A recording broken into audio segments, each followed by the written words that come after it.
YouTube, Sam here. Well, first things first, if you don't like the way I'm doing something, don't do it. If you get hurt doing something I do, I am not responsible.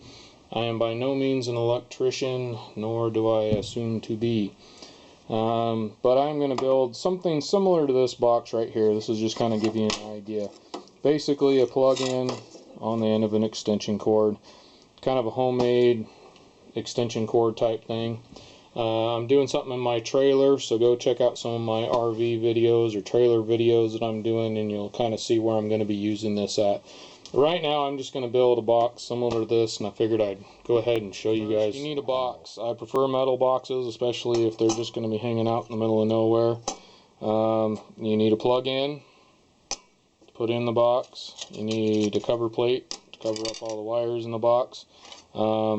I may actually get a metal cover plate at some point for this, but right now this is all stuff that I've got from somewhere cheap or used, so I'm making do with what I got. Next thing you need is an extension cord.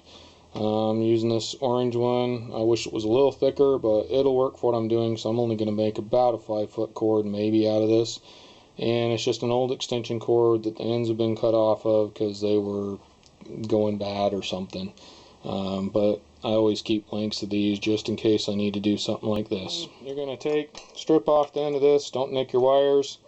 Give yourself, a couple 3 inches, maybe 4. Take off a pretty good amount of it. Twist your wires up really good.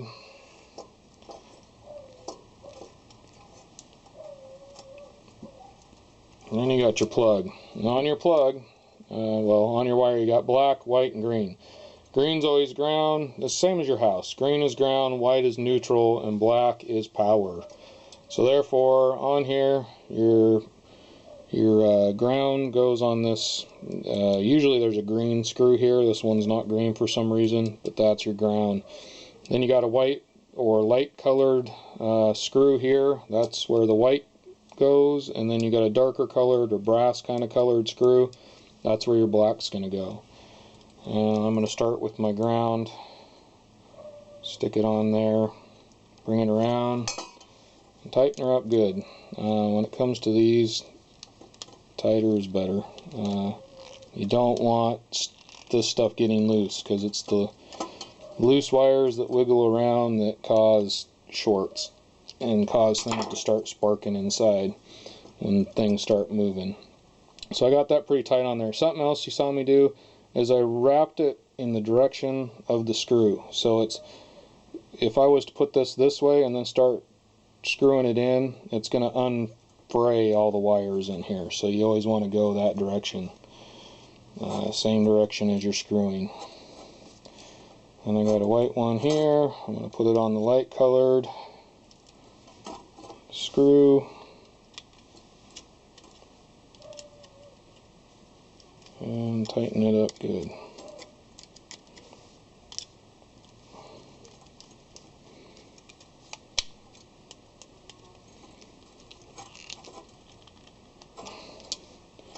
And we're going to go on the other side. And put a bit of a bend in it. Hopefully you can see all this. Stick that on there. Put that in there good. And snug it down. And I got the box. Pretty well done. Now, for what I'm using this for in my RV, I got another screw down in the box down here. I don't know if you can see that. I'm actually going to ground that directly to the chassis. That way this box will definitely be grounded out and I won't have any problems at all. But for the time being, I'm just going to show you this part here. That's going to go in there. I'm actually, now that I think about it, I'm going to have to come from the other side. I need to put something like this in these boxes. Basically it just goes inside the hole here, which I'm going through the bottom on this one. Goes inside that hole and clamps the wires. I need to do that before I put the other end on. Should have done that before I put these wires in. So Learn from my mistakes, do that before you put these wires in. Quite honestly, I might have to take this apart to do some other stuff. I'm just trying to show you the basics, get it somewhat wired up here, and I'm going to try it out in my trailer, make sure it works for what I want it to do before I permanently mount everything here. So there's your screws. That screws down in your box. Screwed in there like that. Got this coming out of the bottom because in my trailer this is actually going to be hooked to the floor, going down through the floor of my trailer and out to the outside of the trailer actually is what my plan is for this. So like I said, go check out that video if you want to see what I'm doing. It's for hooking some 6-volt batteries into my trailer, and so I'm kind of changing it to where I have a different kind of charge controller on it. So go check that out if you're interested. There you go, put the plate on, and you basically got the end of an extension cord. It's got a couple plugs on it. Like this one, I can plug this in, and I got 4 plug-ins from whatever plug I plug this into.